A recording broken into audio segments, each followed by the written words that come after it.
This podcast is brought to you by the Pacific Neuroscience Institute Foundation.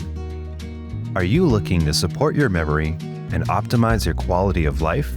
Develop a healthy brain for brighter days at PNI's Lifestyle Program, available virtually and in person. Reserve your spot today.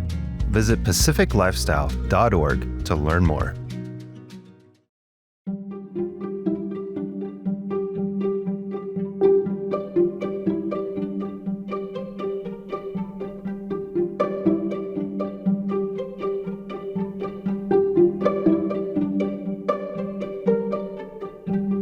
Hello, this is Anthony Effinger. I'm the host of the Think Neuro podcast at Pacific Neuroscience Institute. And today we have a team of people who are going to tell us all the things we can do to keep and preserve and improve our cognition as we age. It's an all-star lineup. I'm going to ask them each to introduce him or herself and give a little bit about expertise. Let's start with you, Karen Miller. Hi, I'm Dr. Karen Miller. I'm a clinical neuropsychologist. And I've been working in the past 3 decades in the area of cognition, including cognitive training and prevention for Alzheimer's disease. One of my interests is identifying preclinical markers or information that might tell us that you're at risk for declining. And then we use that information to help prevent cognitive decline. So one of my specialties is memory training. And I'm excited to tell you a little bit later about some of the programs we've created to help people with normal aging memory complaints. Fantastic. Molly Raposo. Hi, I'm the Senior Nutrition and Health Educator for the Foundation. My background is in dietetics. I'm a dietitian and I have a lot of experience with brain health coaching for clinical trials as well as other clinic patients. And I've undergone a lot of training and I do memory training with folks as well. And I'm making curriculums. And David Merrill. Thank you, Anthony. Yes, so I'm Dr. Dave Merrill. I'm an adult and older adult psychiatrist by training. I also have a neuroscience PhD in the neurobiology of aging. And I'm the director of the Brain Health Center. And I had the pleasure and joy of having both Dr. Miller and Molly join me in our efforts to improve people's brain health as they're aging. Fantastic. You know, when you read the popular press these days, you must see your work everywhere because it seems to me to be the age of brain training, brain enhancement. It feels like there's a revolution here, or I'm just catching on to it. Which is it? I think it's a very popular topic, right? Because we have our baby boomers aging and they want to age well, right? So just as they care about their looks and their bank account and their hobbies and their relationships, they really care about their brain.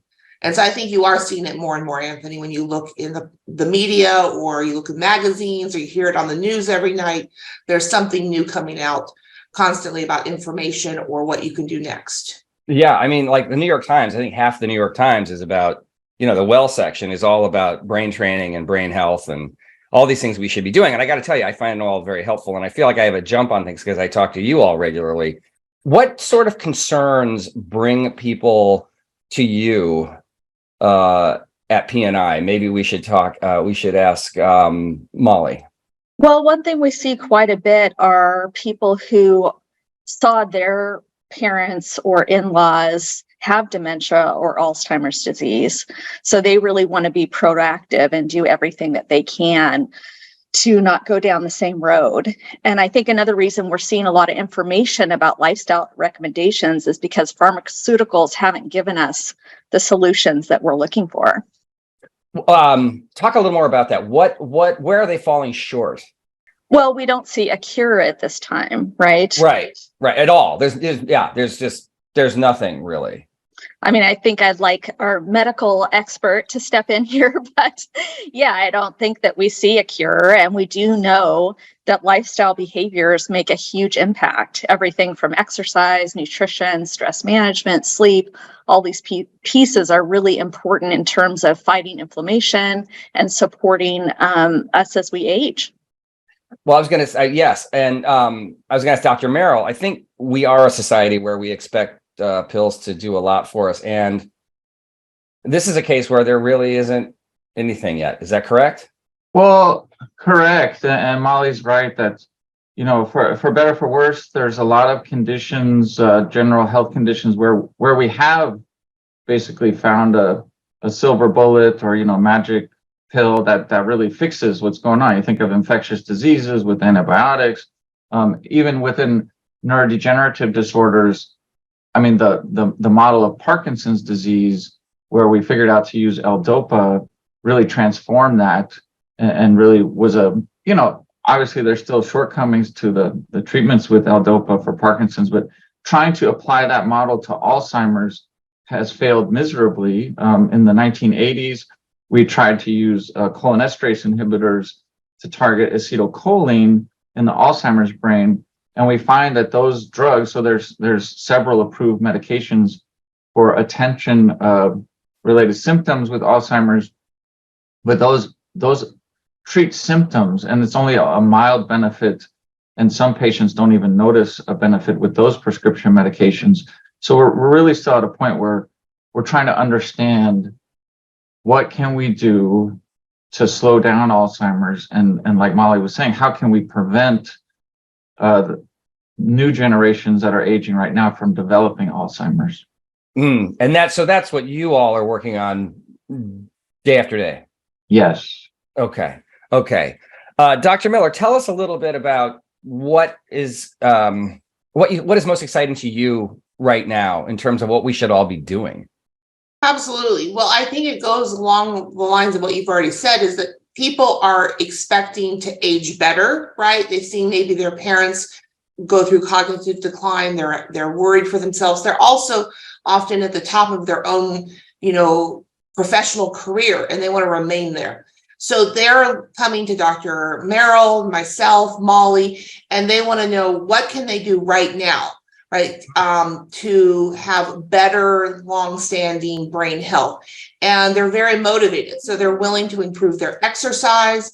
They want more information on nutrition, where Molly is, very much an expert and able to guide them.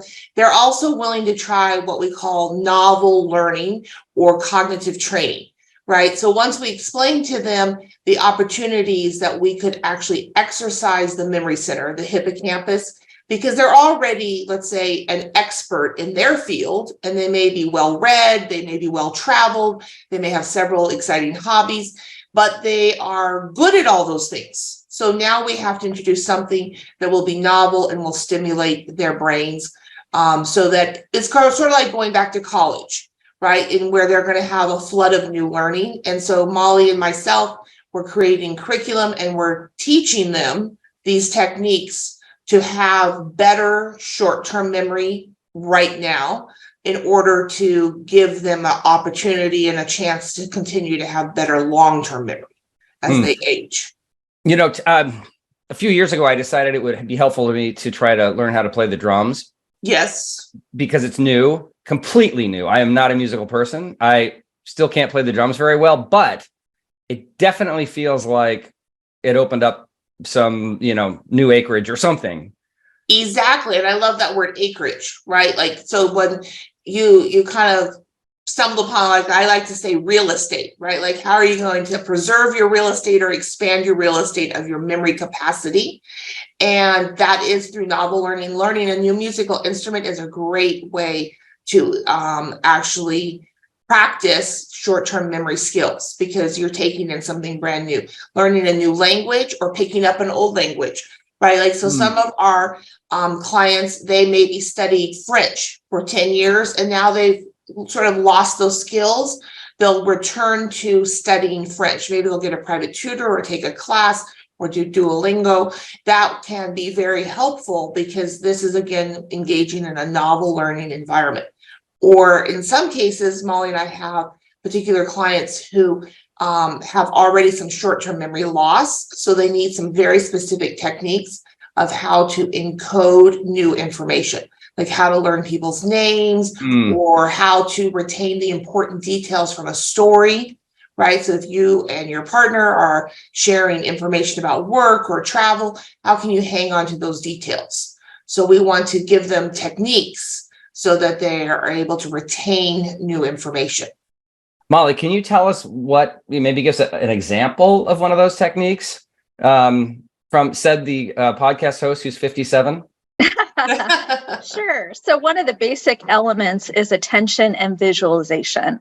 So if we're not paying attention, it's not going in the first place. How will we be able to recall that? So one thing I really love working with people on is that sensory awareness, really paying attention to your surroundings, being in the moment. So what do you hear? What do you see? What do you feel? Do you smell something? Can you touch something? And I feel like that's a really good link to meditation and stress management. So it's really the whole gamut. So paying attention, visualizing is really the first step. And that takes work. Yes. Yes. I mean, we are we're so distracted, right? We always have, a podcast or the radio in our ears, and our attention is so divided or diffused. Mm-hmm. We have to be intentional about it. Yeah. We have to be intentional about it.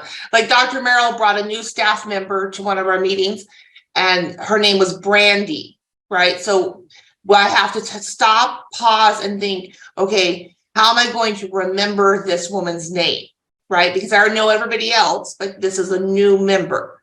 And it's just that taking that pause in that moment to think about, like what Molly said, is paying attention to the name. And then I had to create a visualization for her name, right? So I might imagine this new staff member named Brandy bringing a bottle of brandy and sharing it with everyone who she's joining the team.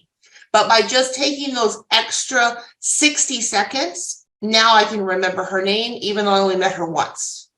Yeah, right. That makes sense. Years ago, I succeeded in memorizing the periodic table using a memory palace. Yes. You've heard of that? Yes. You have. Of course, you maybe invented it. Maybe Dr. Merrill could tell us why that works.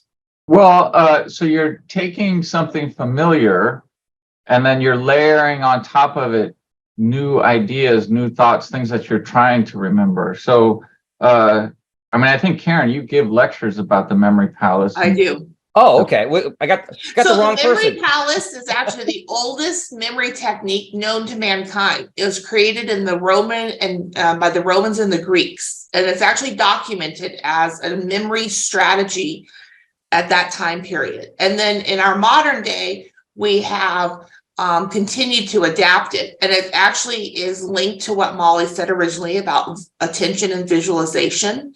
So when you want to memorize something new, you place it in a familiar place or palace, and then you're able to later recall that information. So let's say that Molly tells me she likes daisies and her birthday's coming up. And if my memory place or palace is my blue couch, I imagine Molly laying on my blue couch with bundles of daisies. And then if I can encode that, 2 weeks from now, I could send her daisies for her birthday. Perfect. Does this have something to do with us being visual creatures? That's what I remember from reading the book that I've used to do this. Yes. So the thing is we spend a lot of our time talking and listening, right? But we don't always take the extra step to visualize what we're hearing. But if we take that extra step to visualize what we're hearing, then we're using more of our brain, more of our real estate to actually encode the new information. Okay.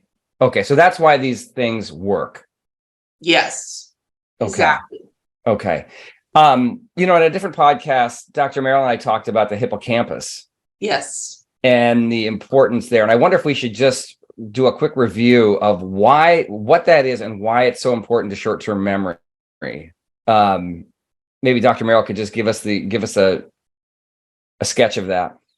Yeah, well, sure thing, Anthony. So the hippocampus is a well-known, it's written about in the New York Times, and people talk about, I got to train my brain, I got to work on my memory center, the hippocampus. It's really that central hub where information from all over the brain comes through the hippocampus, is processed, and then sent back out to the rest of the brain in long-term storage.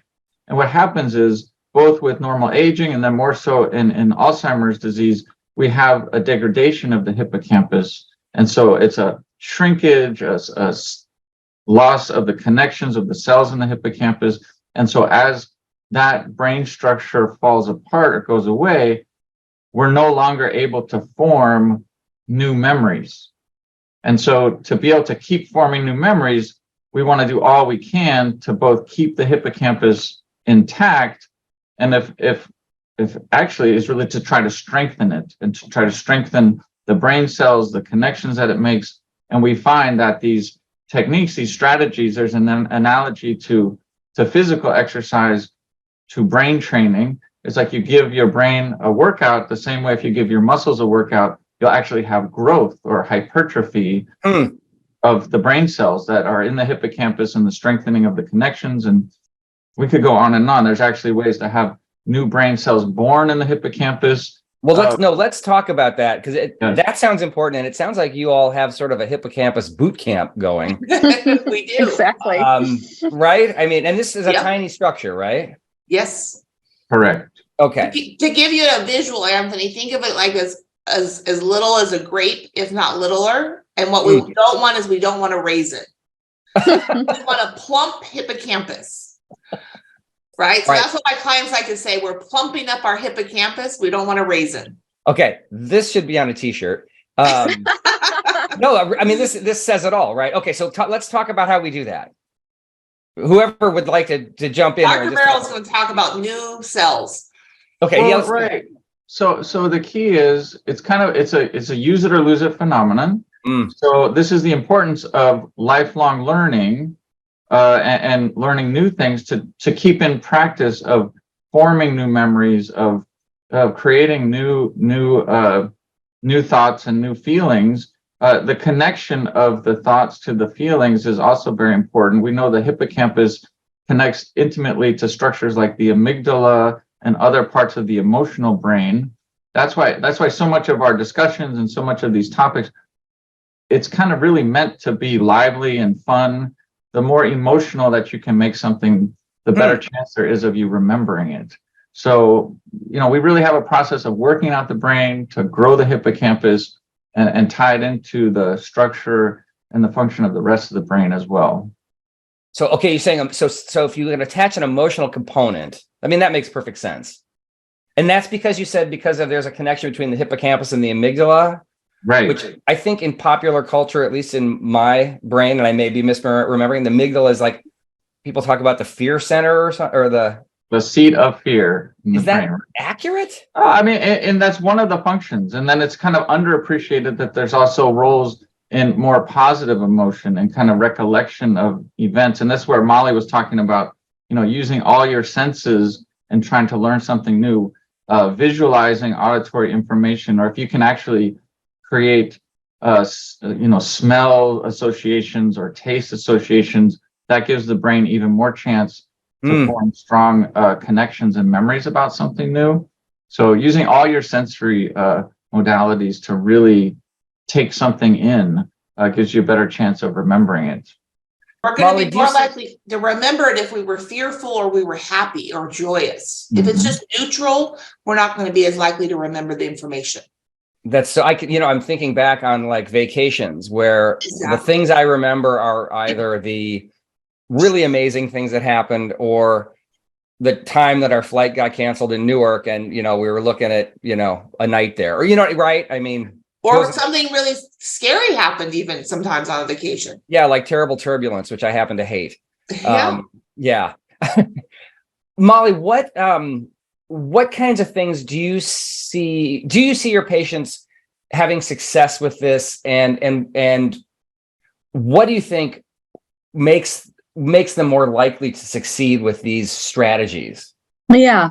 So I do see them having success, building confidence and learning the techniques that they can use in their everyday lives. And I think one thing that can be really helpful, this talk of the amygdala, making it emotional.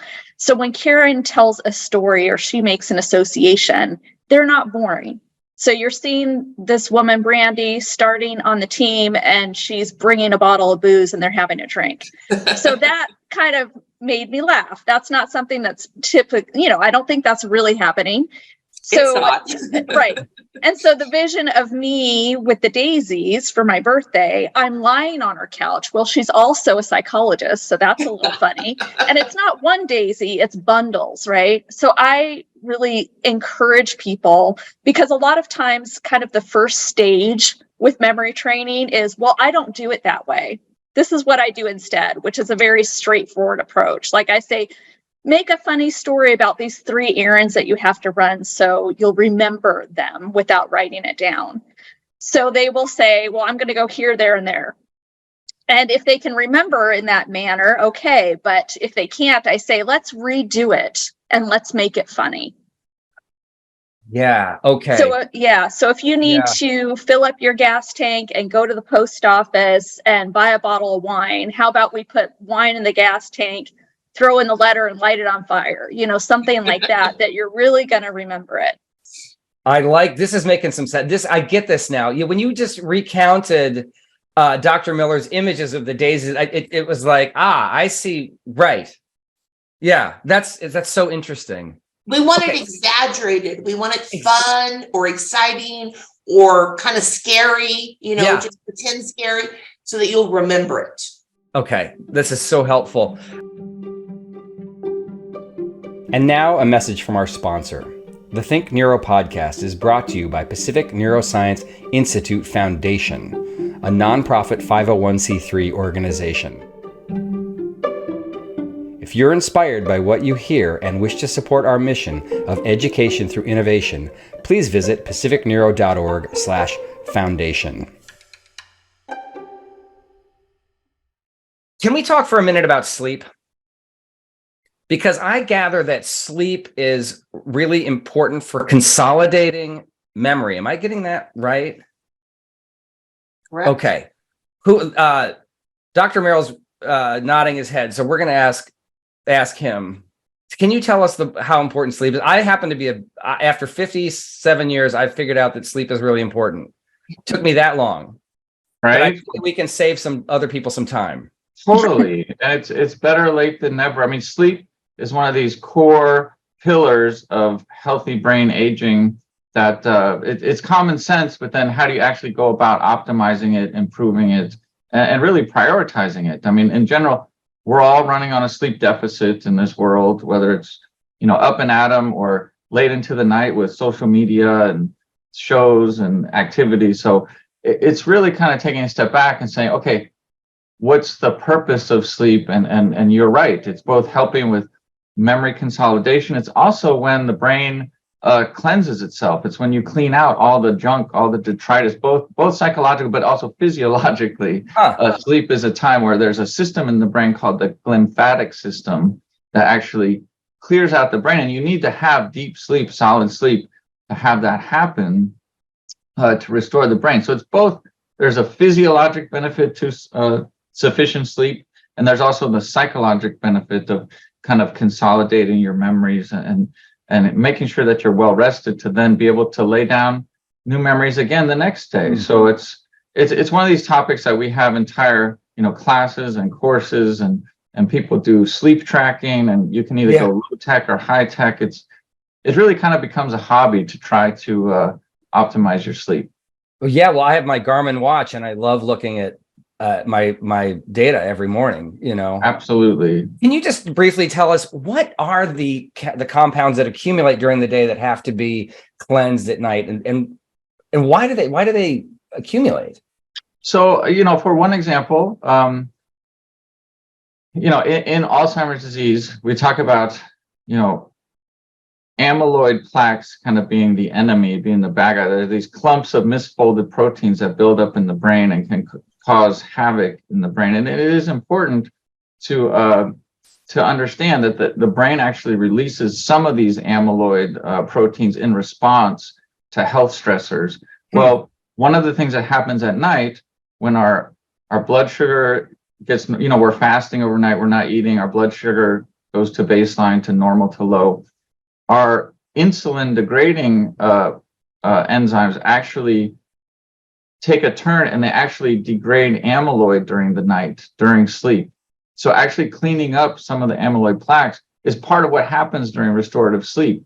And that helps renew the brain, refresh the brain, so you're not having as worse a buildup of these extracellular plaques, which are really the hallmark pathology of Alzheimer's. So it's as foundational as that. You need to get good sleep to help clean out the amyloid in your brain. And it can be a reason to kind of incentivize it for yourself. Like, oh, I got to get my sleep. This will help keep my brain intact and structured. And so you start to structure things to really put it first, like putting rest higher up on the list. Oh yeah. No, since doing this podcast with you all for the last few years, I have become a sleep, nut, because I've been listening to you, and it's the magic bullet. I think sleep, meditation. We should talk about diet. Does anybody want to jump in on diet? So one thing that Dr. Merrill mentioned that I think really curtails well is this kind of overnight fast. So if people, and this really bleeds into sleep. So when people aren't getting good sleep, I like to talk about their evening. How does the evening go? When do you have dinner? What happens around, this is a huge conflict for people, is like getting this evening routine and getting dinner at a reasonable hour, and having a balanced meal so that they can go the rest of the evening without snacking on like carby foods that are going to raise blood sugar, and then your body can't do that important work at night. You also don't sleep as well. Okay, so hold it. This is. I'm so glad you brought this up, because I tell you that this is not just a self-help session for Anthony, but we eat too late. And I know that. So tell us why you should eat earlier. Yeah, so if you give your body a few hours in between that last meal to when you intend to be sleeping, you'll digest that food. You'll have your kind of glucose spike from your meal. Maybe you'll take a walk after dinner. That would be amazing. And you'll have time to wind down and sleep. So now your body isn't digesting food, and it can do this important cleanup work. It can fight inflammation. So your body naturally, another thing that happens during the day is the things that we do in our lives are inflammatory, whether that's stress, a workout, maybe going through the drive-through, whatever it is throughout the day. And if you're not digesting food, your body can instead work on beating back that inflammation. See, we've got to get better at this. And I think it's something that happens to a lot of people, right? You work later, and you eat later, and you go to bed later. It's a cycle. But that's fascinating. So, okay. So eat earlier, eat better, get lots of sleep, and exercise. Oh, by the way, the New York Times just the other day had an article that says you should take a walk after dinner, even 2 minutes. Nice. What you're talking about right there, right? Okay. So what Molly's alluding to is when you get physically active, that helps pull your blood sugar level back down in your body, and that's healthier. So it's a good way to help jumpstart your metabolism is to have physical movement shortly after you eat. Yeah, that makes so much sense. Okay, so add that to the list. All right, what other areas haven't we covered here? I mean, we're doing a pretty good job, but what other things should we do for the hippocampus boot camp? Anthony, the other relation of tying sleep, diet, physical movement to brain health is that, exercise itself, and Dr. Miller was alluding to this, physical movement, whether it's strength training, aerobic training, that actually kicks off these growth factors, these trophic factors in the brain that have all sorts of good effects. Mm-hmm. So brain-derived neurotrophic factor is one in the brain that actually supports both survival of the hippocampal neurons, the brain cells, and can actually also spur birth of new brain cells. It's more and more common knowledge, but we used to think that the brain was, fixed at birth. You're born with however many brain cells you have, and you just lose them. But in fact, we can actually grow more brain cells over our lives. And one of the key parts of that is to be physically active. So exercising spurs growth factors that leads to birth of new brain cells. And the key is you have to put those new brain cells to use to keep them alive. So it's not just exercising to get them. You got it. So what else should we do? Go see Dr. Miller. Well, one of the exciting things we do, Anthony, here at PNI is that we actually do a program called Fit Brain and dual tasking. So as they're exercising, they're also trying to engage in some type of cognitive training. And so an individual could do this at home by just even, let's say they're on the treadmill or they're walking their neighborhood or they're taking their usual run, and try to generate words, like come up with as many words as you can that you associate with gardening, or come up with as many cities as you can think of in Europe, or come up with as many, words that begin with the letter Z. And by trying to create something new, that you're doing a form of cognitive training and you're exercising. So now all of a sudden you're getting the maximum benefit of the exercise, the cognitive training, and creating potentially these new brain cells. So when an individual client comes to see myself or Dr. Merrill or Molly, they may also stop and spend some time in our Fit Brain gym, where they'll do exercise routine plus some of the cognitive training that Molly and I are busy creating a curriculum for. So I ride my bike every day to work. Should I, on my ride, one, should I ride a different route every day? Would that help? And two, should I start thinking how many words I can find that start with the letter Z? Absolutely. That the same? That's the same thing. So taking a different route on your bike would be great for your visualization and for your visual memory.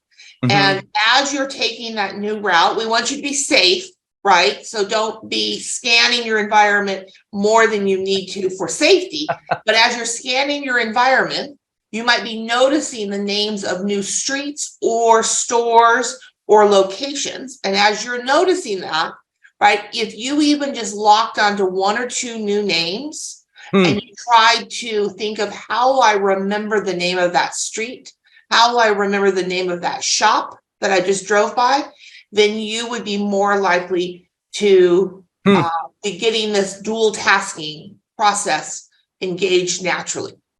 Okay, that makes a lot of sense. This is going to sound, maybe this might be a little bit of a flyer here, but I was wondering, like, say you live in the same city, in the same house for the same, for years and years, like I have. Has anybody looked at whether or not people who move to a new place, say in their 50s or 60s, a completely new city, has anybody looked at whether or not that has any impact on, brain health? Because everything would then be novel, wouldn't it? I mean, many Anthony, things. You're anticipating a seminal work, a wonderful neuroscience report that came out. It's some years ago now, but there are some scientists. Dr. Tang, Ed Tang was one of them. Who's a grad school student at the same time I was in UC San Diego. They looked at London cabbies.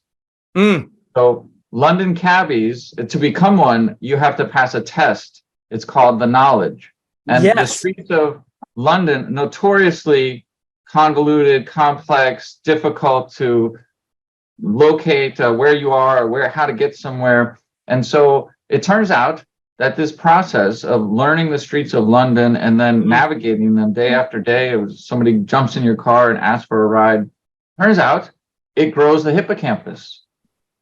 And so these London cabbies, they have massive hippocampi, they have massive brain structure. So I know the podcast has been fun for you, Anthony, but if you really want to grow your hippocampus, career change, think about going to become a London cabbie. You could go for it. Or just change your bike route up. I'm going to go with that. Dr. Miller, that just sounds easier. I can't drive on the other side of the road. But what you're really alluding to, Anthony, is it would be something for interesting for us to study, honestly, in neuroscience is, how many different novel environments add to our overall knowledge base, the expansion of our memory and such, right? Like you'll notice that often people will tell you when they change jobs, right? Or they move to a new neighborhood, there's a lot more learning that goes on for them in that first year. right?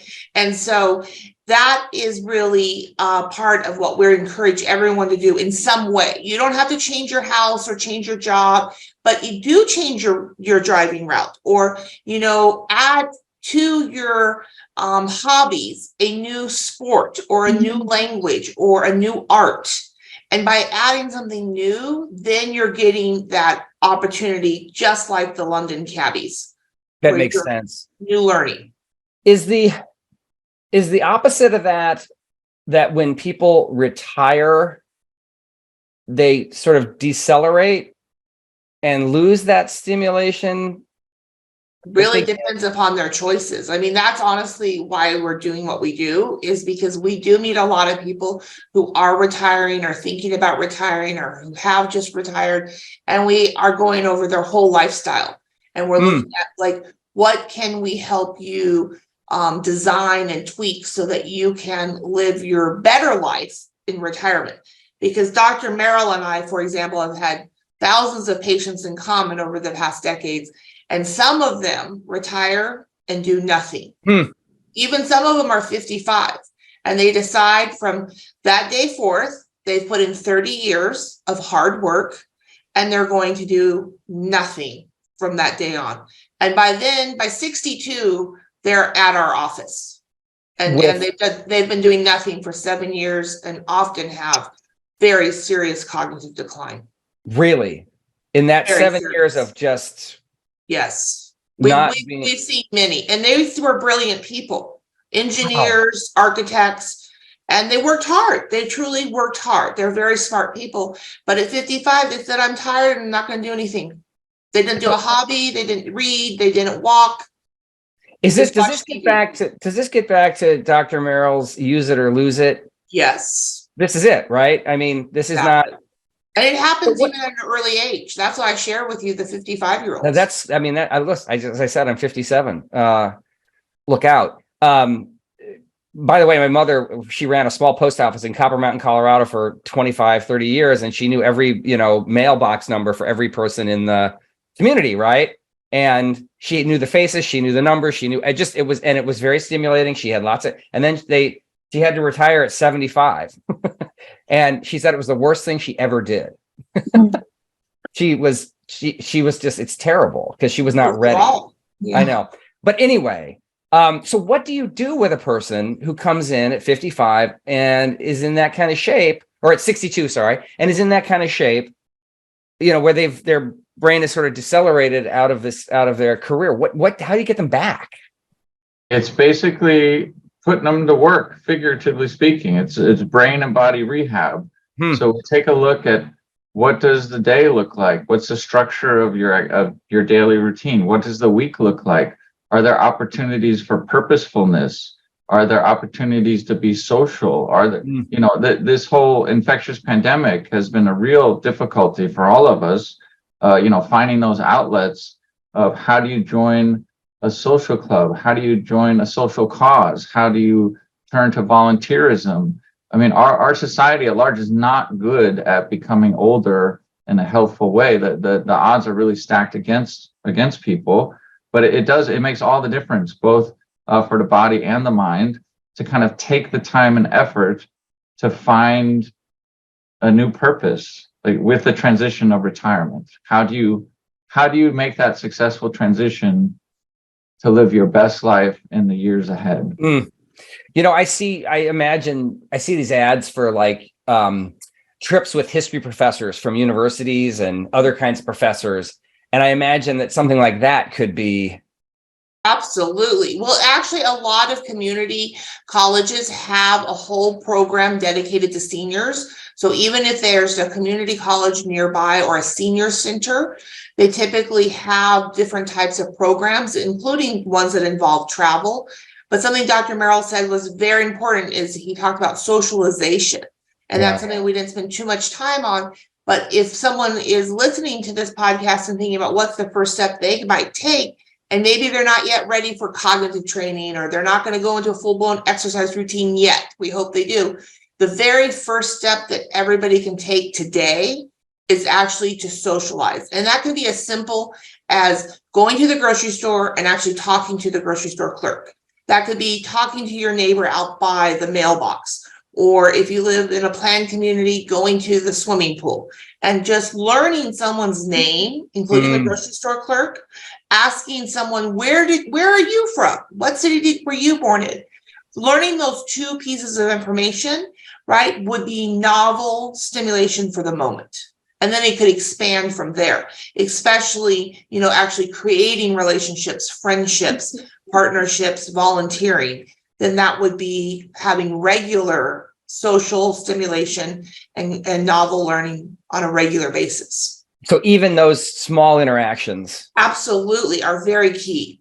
To your point, Dr. Merrill, about how we're not set up in this society to age well, I think, when Dr. Miller just talked about talking to the clerk at the grocery store, well, a lot of that's automated now. Yes. Right. And it's a machine. And so many other interactions have been stripped out. Right. And I read about how there's, people basically, people have fewer and fewer friends. Yes. And I can imagine that during the pandemic, that just went, And that's true for even young people, Anthony, because they spend so much time online, they have fewer and fewer friends. Yeah. So we got to fix that, right? Because that social stimulation is very important, not only for the hippocampus, but also for the amygdala, right? So because also how to regulate our emotions and how to react to others and have empathy for others and to be able to partner with our world so that we can be helpful, right? Rather than it all to be automated. Yeah, no, I think you could see it, you could see a spiral here. I think this also play into this debate about return to office?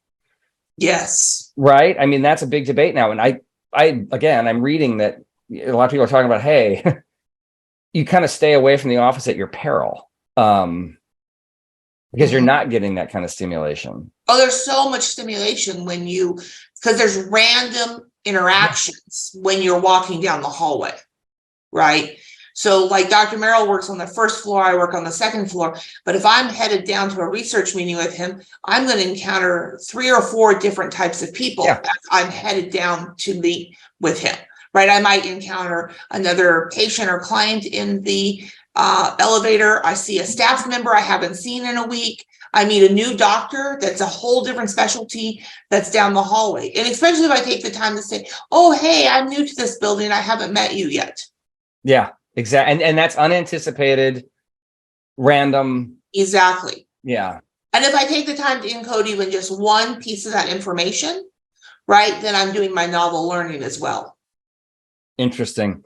Okay. So just to wrap up here, how can people access what you all are doing? Right. So our program that Molly and I head up is called Lifestyle at Pacific Neuroscience Institute Foundation. And you can find us by going on to Pacific Neuroscience Institute Foundation, looking for Lifestyle. But we also have a phone number in case somebody wants to write that down so I can read you that phone number. It's 213-344-2037. And our website is pacificlifestyle.org. Pacificlifestyle.org. Okay. Yes. Okay. And then all the programs that Molly and I have been talking about, including FitBrain and the memory training, nutrition, lifestyle coaching there's a menu of options there. Fantastic. Well, this is great. I've learned a lot. I have my homework. Eat earlier. Take a different route to work on your bike. Take a different route to work. Notice things. I mean, that's just mindfulness. Again, mindfulness and exercise are just everywhere now. Exactly. Yeah. For good reason. For good reason. Right. Yeah, we need it. We're all aging. That's for sure. And there's more and more of us doing that, right? Correct. I mean, the baby boom and Gen X and. Well, the beauty is we're going to live longer lives, but we want to live them better with better intention. Yeah. Well, we certainly have more tools than we did even 20 years ago, right? A lot more tools. Yeah. All right. Dr. Karen Miller, Dr. David Merrill, Molly Raposo, thank you so much. We'll do it again. Thank you, Thank you, Anthony. Thank you, Anthony.